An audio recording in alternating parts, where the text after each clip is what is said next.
The three women occupied his barn as if it belonged to them. No questions, no explanations, simply waiting. Eli had never encountered them in his entire existence. Yet somehow they had discovered precisely where he concealed the hidden key beneath the warped plank. They understood his identity. They recognized his solitary existence. The eldest clutched a leather satchel that rattled with currency, more wealth than Eli had witnessed in decades. But when he extended his reach toward it, she withdrew it with a calculating grin, as though this was all part of some contest he couldn't comprehend. "The chief predicted you'd attempt to decline," she declared in flawless English, though her pronunciation carried something unfamiliar, something that didn't correspond to any nation he recognized from these regions. That should have been inconceivable. The closest tribal territories were 3 days' journey north, and no chief had ever stepped onto his land.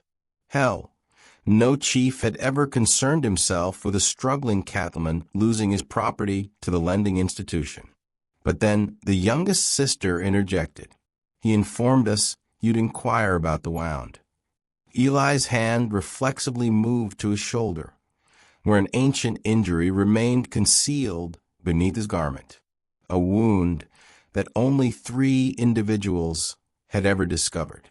His father, who was deceased, the physician who attended it, who'd relocated east years prior, and a tribal healer who discovered him bleeding in the wasteland 15 years past.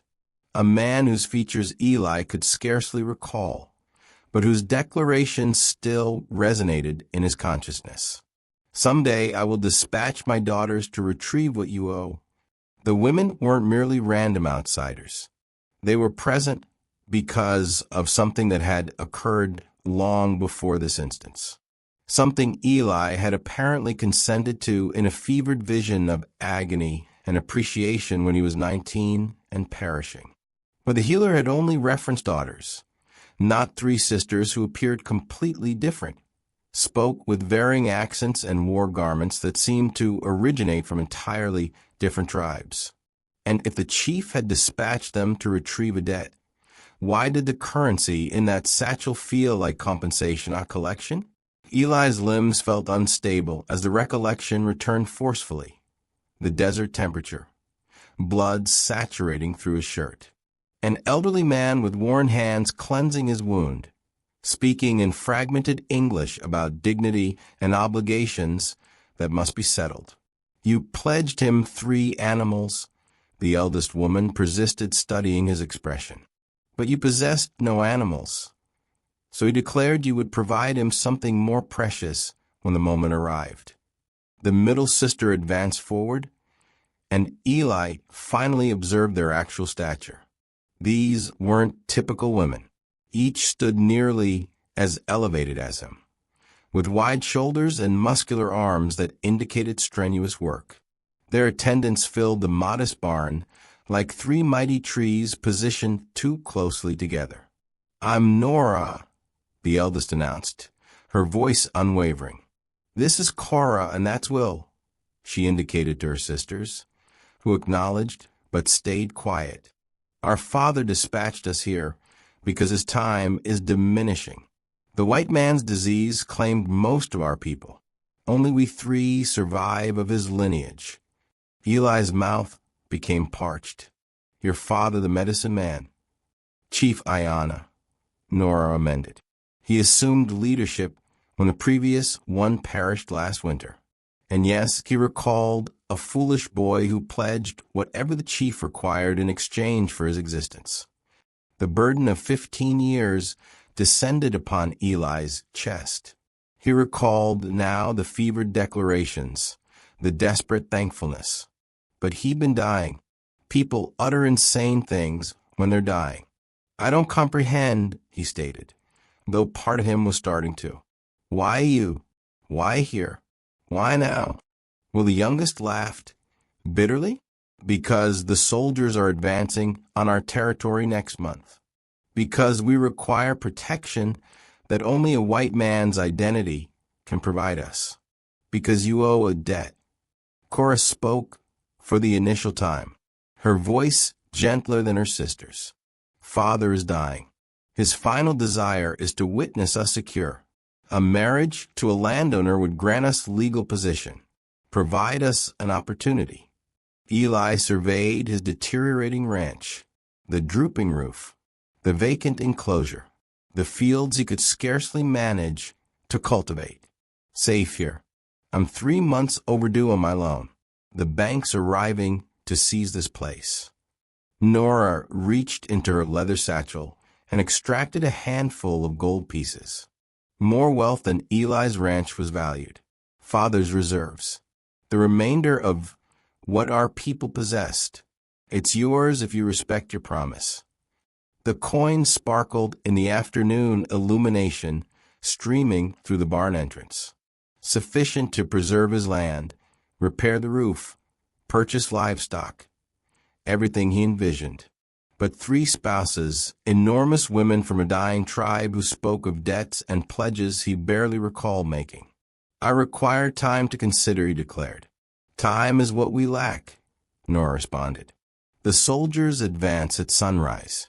Father anticipates an answer before dusk. She paused, her dark eyes penetrating his. He also instructed to inform you about the additional pledge. Eli's blood became frigid. There had been another pledge, one he'd hoped the elderly man had forgotten. The additional pledge.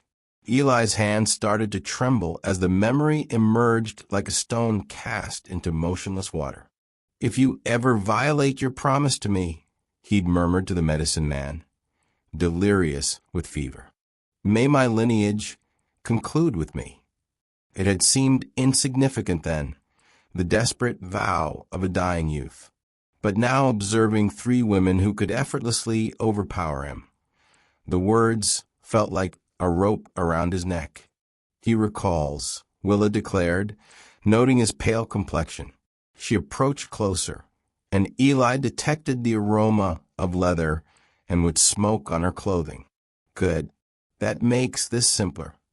Cora retrieved a rolled document from her belt, a marriage agreement written in English, witnessed by the territorial judge in Prescott. All legal and appropriate. She spread it on a hay bundle. 3 wives, 1 husband. Completely legal in this territory if all parties agree. Eli stared at the document.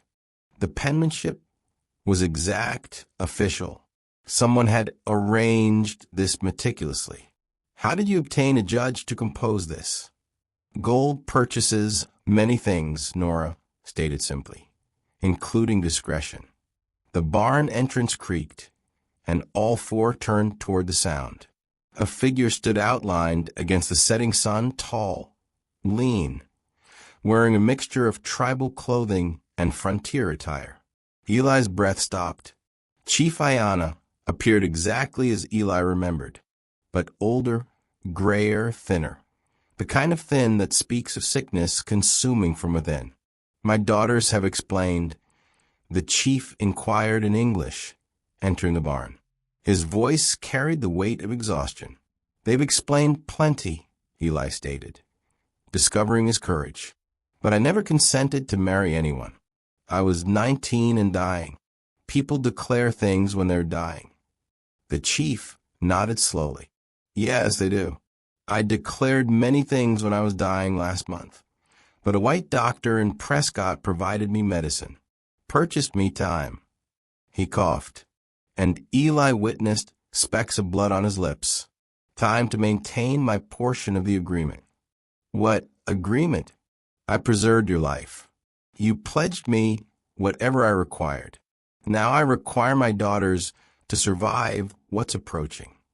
The chief's eyes hardened. The cavalry burned for villages last month. Ours is next, but wives of a white rancher, they'll be protected. We'll step between Eli and her father. He doesn't desire us.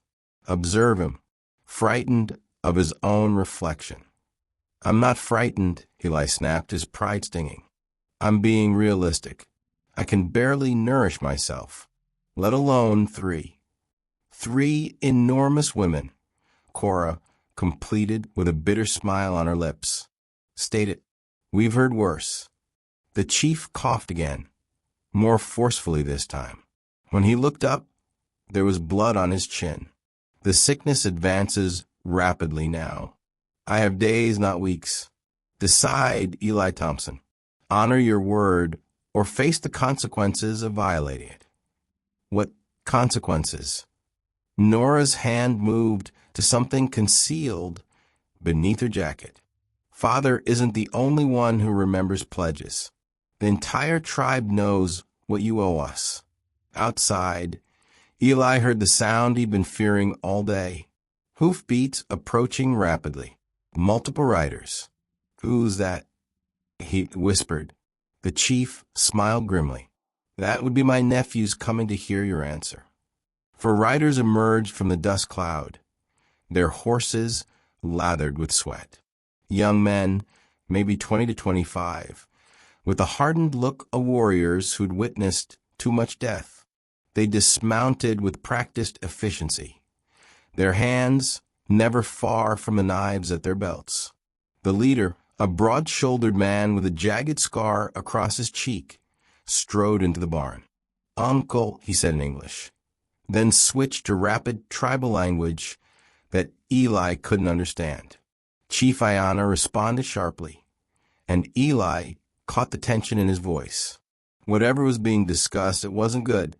"Speak English, Joseph," Nora commanded. "Mr. Thompson deserves to understand what concerns his future." Joseph's dark eyes fixed on Eli with open hostility. "Future? This coward has no future. The cavalry found our camp 2 hours ago. They're asking questions about 3 missing women." He spat in the dirt. "Women who should be helping us prepare for war, not hiding behind a white man's name." "War?" Eli's voice cracked. "What war?" "The war that started when they burned the Wickham village," Willa said, her hand moving to rest on a hunting knife. 43 people dead, including children. The barn fell silent, except for the chief's labored breathing. Eli looked from face to face, seeing the grief and rage they'd been hiding behind calm words. "The soldiers will come here next," Joseph continued. "They're tracking footprints, following the trail. When they find these women," he gestured at the sisters, "they'll kill us all." Cora stepped forward, her voice steady despite the fear Eli could see in her eyes. "Not if we're legally married. Not if we have protection under white man's law." "Law?" Joseph laughed bitterly. "The same law that says we can't own land, that says we're not citizens, that says they can kill us for sport." Chief Ayanna raised his hand, and the argument stopped. "Enough." He turned to Eli, and in the dim light, his face looked like a death mask. "The choice is simple now. Marry my daughters and give them protection, or watch them die when the soldiers arrive." Eli's throat felt dry as sand. "When will they get here?" "Before dawn," Joseph said. "Maybe sooner if they push their horses." Eli gazed at the 3 women, really gazed at them. Despite their size and strength, he could see the exhaustion in their faces. The way they held themselves, like people carrying an unbearable burden. They weren't conquerors or threats. They were refugees. "If I say yes," he said slowly, "what happens to you and your nephews?" The chief smiled sadly. "We disappear into the mountains, live like spirits until the anger subsides." He coughed again, more blood speckling his lips. "If I live that long. And if I say no, then we all perish here together," Nora said simply, "because we won't flee anymore." Outside, the sound of distant thunder rolled across the prairie, but the sky had been clear all day. "That's not thunder," Joseph said, his hand moving to his knife. "That's horses. A lot of them." Chief Ayanna closed his eyes. "They're early." The ground vibrated under their feet as the sound grew closer. 20 horses, maybe more, moving fast across the hard pan. "Hide in the root cellar," Eli said quickly. "All of you. I'll tell them I haven't seen anyone." Joseph laughed harshly. "You think they'll just take your word? They'll search every building, every hole." He pulled his knife. "Better to die fighting." "Put that away," Nora snapped. "Violence will only prove their point." She turned to Eli, and for the first time he saw vulnerability in her dark eyes. "But he's right about one thing. They won't believe you." Cora moved to the barn window, peering through a crack in the boards. 12 soldiers, led by a captain with yellow stripes on his sleeve. She looked back at Eli. "Do you know him?" Eli's stomach dropped. "Captain Morrison. He's been here before." "What for?" Willa demanded. "Asking about my mortgage payments. The bank hired him to pressure me into selling." Eli ran his hands through his hair. "He knows I'm desperate. If he finds you here, he'll assume we're criminals." "You're hiding for money," Nora finished, "which makes you guilty, too." The hoofbeats were close enough now to hear individual horses. Chief Ayanna struggled to his feet, leaning heavily against a wooden post. "There's something else you need to know," he said to Eli, "before you decide." "No," Joseph hissed. "Uncle, this isn't the time for—" "It's exactly the time." The chief's eyes locked onto Eli's. "My daughters aren't just refugees. They're wanted." Eli felt his blood turn to ice. "Wanted for what?" Will stepped forward, her chin raised defiantly. "We killed the men who burned our village." The words hit Eli like a physical blow. He stared at the 3 women, seeing them with new eyes. Not refugees, fugitives. "How many men?" he whispered. 6, Cora said calmly. "They came to our camp drunk, looking for easy targets. They set fire to the sacred lodge with elders inside." Her voice remained steady, but her hands clenched into fists. "So we tracked them back to their camp and cut their throats while they slept." "Jesus Christ," Eli breathed. "They were murderers," Nora said, "but we're the ones with bounties on our heads." The hoofbeats stopped outside the barn. Eli could hear men dismounting, voices calling orders. Morrison's voice rose above the others. "Thompson, come out here." Chief Ayanna grabbed Eli's arm with surprising strength. "Now you know the truth. Marry them, and you're harboring known killers. Refuse, and you're still harboring known killers." His eyes burned with fever and desperation. "But if they're your wives, you can't be forced to testify against them." "Thompson?" Morrison's voice was closer now, right outside the barn door. "Open up. We need to talk." Eli looked at the 3 sisters. They stood ready to fight, ready to die, ready to face whatever came next. They weren't asking for his love or even his understanding. They were asking for his name. And somehow, looking at their faces, he realized they were also offering him something he'd never had. A reason to be more than just a failed rancher waiting to lose everything. The barn door rattled as someone tested the latch. "1 minute," Morrison called out. "Then we're coming in." Eli's hand moved to the marriage contract still spread on the hay bale. His fingers traced the official seal as his mind raced through impossible choices. "I need a pen," he whispered. Nora's eyes widened. Cora pulled a pencil from her belt and pressed it into his palm. Without hesitation, Eli scrawled his name across the bottom line, then grabbed Nora's hand and guided her to sign as well. "Quickly," he hissed to Cora and Willa. "Both of you." As the sisters signed, Eli turned to Joseph and the other nephews. "You're my ranch hands. Been working here all summer. Keep your mouth shut and follow my lead." The barn door flew open, and Captain Morrison strode in with 3 soldiers behind him. He was a thin man with cold blue eyes and a neatly trimmed beard that couldn't hide the cruel twist of his mouth. "Thompson," Morrison said, his gaze sweeping the barn. Interesting company you're keeping. Eli stepped forward, trying to block Morrison's view of the chief, who was slumped against the wall, looking more dead than alive. Captain, what brings you out here so late? We're tracking dangerous fugitives. 3 native women who murdered 6 white men. Morrison's hand rested on his pistol grip.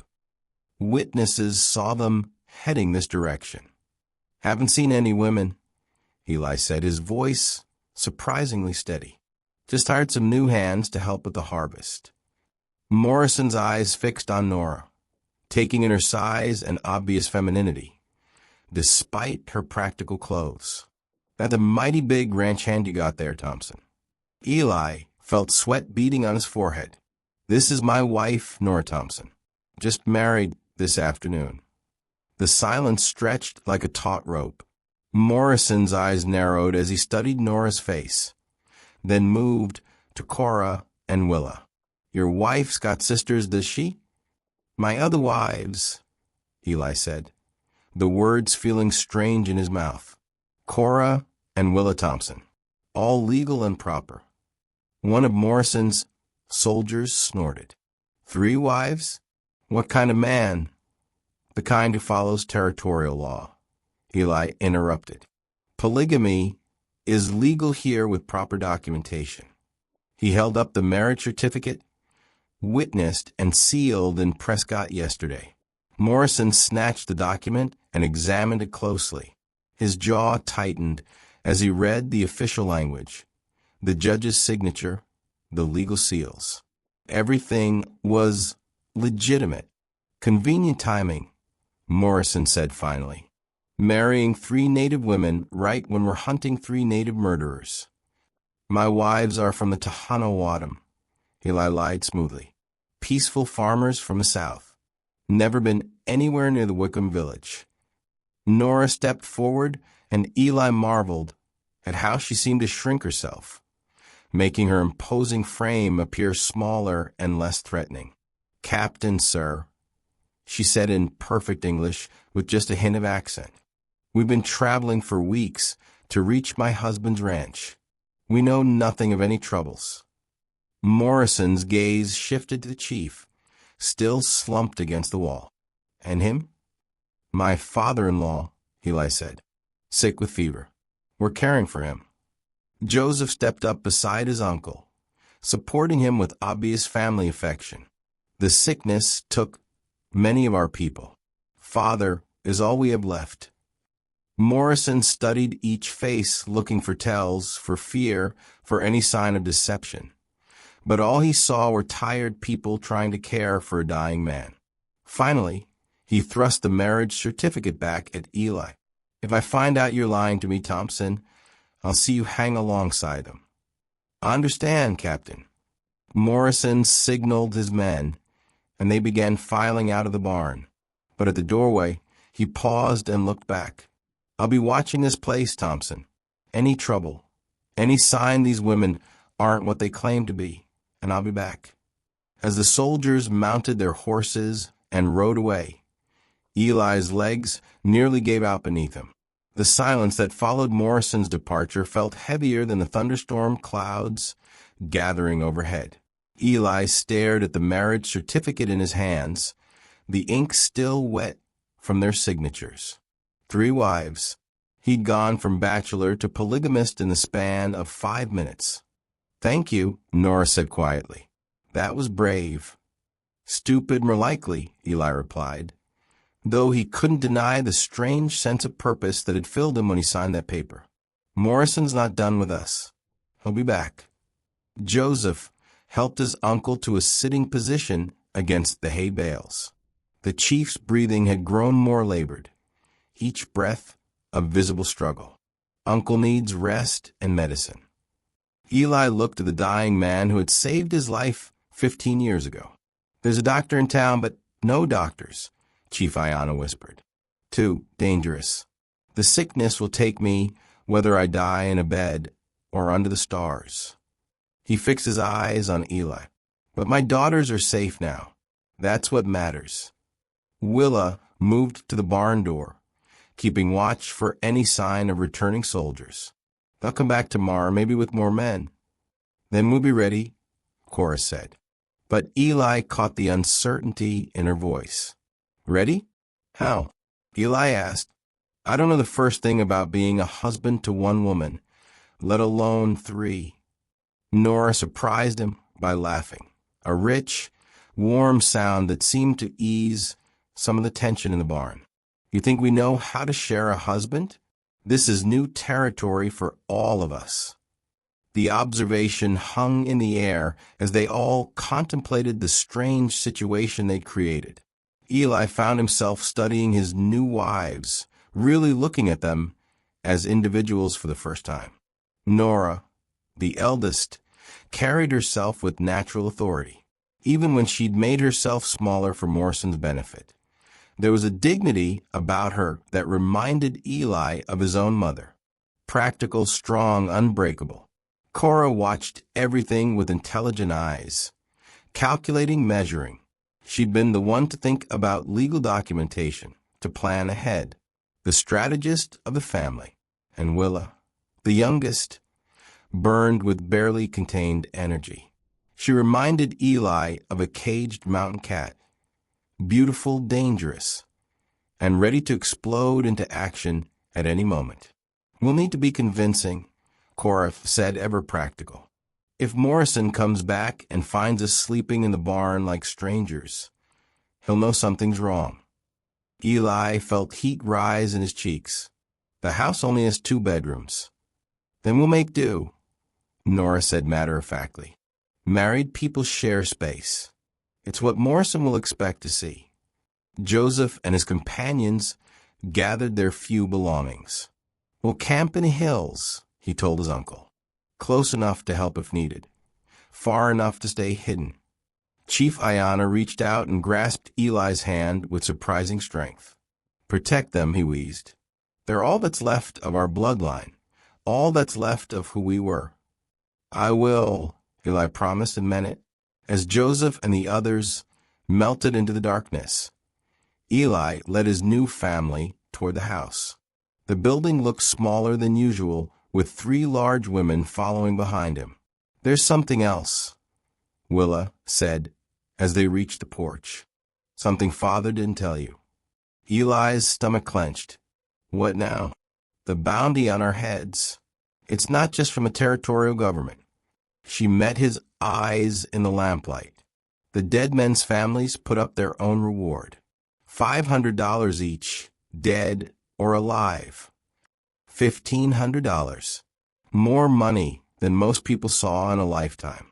Every bounty hunter from here to California will be coming for us, Cora added quietly, as if summoned by her words. The distant sound of hoofbeats echoed across the prairie again. Eli extinguished the lamp and moved to the window. 3 riders approached slowly, their silhouettes dark against the starlit sky. These weren't soldiers. They moved with the careful deliberation of men who hunted for money. Bounty hunters, Willa whispered, confirming his fears. Nora positioned herself by the back door while Cora moved to the side window. Without discussion, they'd spread out to cover all exits. The coordination spoke of experience and desperation. How do we play this? Eli asked. Same as before, Nora said. We're your wives. Married, legal, protected. They won't care about legal, Cora said grimly. $1,500 makes men forget about law. The riders stopped 50 yards from the house. Eli could see them conferring, planning their approach. One dismounted and began walking toward the front door while the other 2 rode to flank the building. Professional, Willa observed. They've done this before. A knock echoed through the small house. Polite, almost friendly. Mr. Thompson, sorry to bother you so late. We're looking for some missing women. Thought you might have seen them. Eli opened the door a crack, keeping the chain latched. The bounty hunter was a middle-aged man with graying hair and kind eyes that didn't match the gun on his hip. Name's Fletcher, the man said. We're tracking 3 native women who murdered some folks up north. Big women traveling together. You seen anyone like that? Just my wives, Eli said. We were married yesterday. Fletcher's smile never wavered, but his eyes sharpened. Mind if I meet them? Always nice to congratulate newlyweds. Eli's mouth went dry. There was no refusing without raising suspicion. Of course. Come in. He unlatched the door, and Fletcher stepped inside.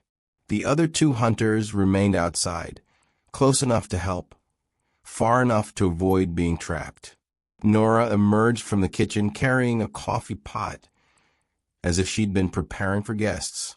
The domestic scene should have looked natural, but Eli caught Fletcher studying her size, her movements, the way she held herself. "Ma'am," Fletcher said politely, "congratulations on your marriage." "Thank you," Nora replied. "Coffee. That's kind of you." Fletcher accepted a cup, but didn't drink. "Your husband says you were married yesterday. Where was the ceremony?" "Prescott," Cora said, entering from the bedroom with Willa behind her. "Judge Morrison performed it." Fletcher's eyebrows rose at seeing 3 women. 3 wives. That's unusual.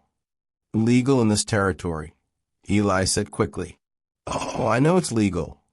Fletcher set down his untouched coffee. "It's just that the women I'm tracking are also 3 sisters, also unusually large. What are the odds?" The silence stretched taut. Eli could feel his wives preparing to fight, muscles coiling like springs.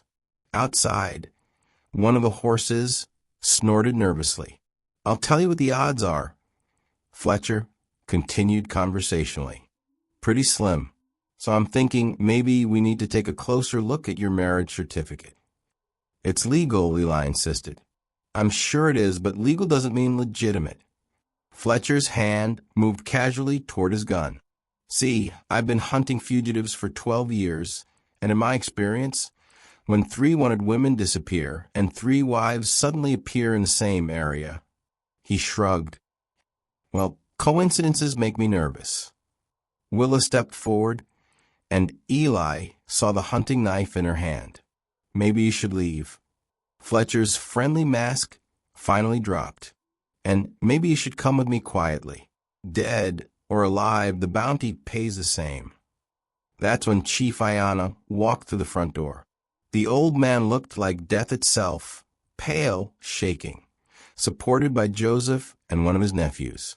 But he was alive, and he was carrying something that made Fletcher's face go white. A badge, silver, and official with territorial markings.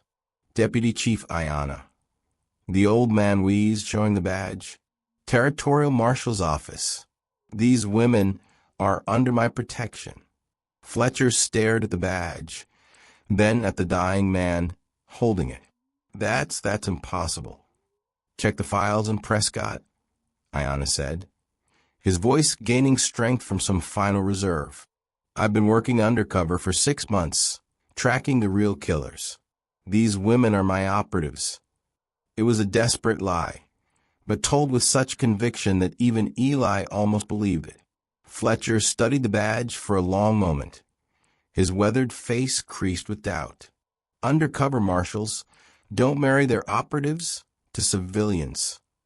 "They do when it's the only way to maintain cover," Ayanna replied, though Eli could see the effort each word cost him. "The Real killers are white men dressed as natives, trying to start a war between the tribes and settlers." It was brilliant in its simplicity, a lie that explained everything while giving Fletcher a face-saving way to retreat. "I'll need to verify this in Prescott," Fletcher said finally. "Of course," Ayanna nodded. "Marshal Davidson will confirm everything." Fletcher holstered his gun and headed for the door. At the threshold, he paused and looked back at Eli. "You're either the luckiest man in the territory or the unluckiest. Time will tell which." As the bounty hunters rode away, Chief Ayanna collapsed into Joseph's arms. The badge fell from his fingers, clattering on the wooden floor. "Where did you get that?" Eli asked, kneeling beside the dying man. Ayanna smiled weakly. "Took it off a dead marshal 3 years ago. Been saving it for something important." His breathing grew shallower. Thought tonight qualified. Over the next hour, they watched Chief Ayanna slip away peacefully, surrounded by his daughters and nephews. His last words were in his native tongue, something that made Nora weep for the first time since Eli had met her. "He said we should be happy," she translated, "that we found a good man." Joseph and the other nephews took their uncle's body into the hills for burial according to tribal custom. They left before dawn, disappearing into the wilderness like ghosts. As the sun rose over the prairie, Eli found himself alone with his 3 wives for the first time. The weight of their new reality settled over them like morning mist. "So," Willa said, breaking the awkward silence, "what now?" Eli looked around his small house, trying to imagine how 4 people would share the cramped space. "I suppose we figure out how to make this work." "The sleeping arrangements alone," Cora began, then stopped, color rising in her cheeks. "We'll manage," Nora said firmly. "We've survived worse than an overcrowded house." Over the following weeks, they did manage better than Eli had dared hope. Nora took charge of the ranch's finances, using her father's gold to pay off the mortgage and invest in livestock. Her business sense proved as sharp as her survival instincts. Cora organized their daily lives with military precision, creating schedules and systems that turned chaos into efficiency. Under her guidance, the failing ranch began to thrive. And Willa brought laughter back into Eli's life.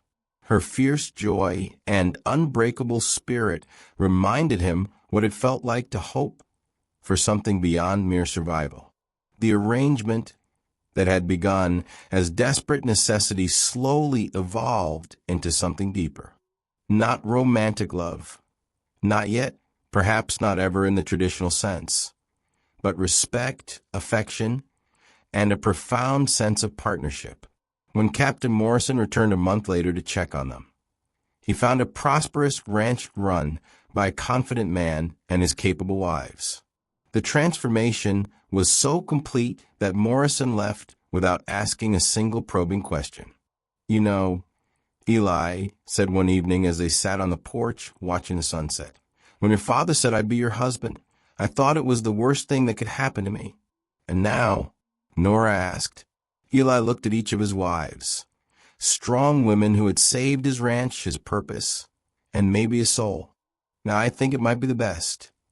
As the stars emerged overhead, Eli Thompson, no longer a failing rancher, but a man with a family worth fighting for, finally understood what Chief Ayanna had seen in him all those years ago.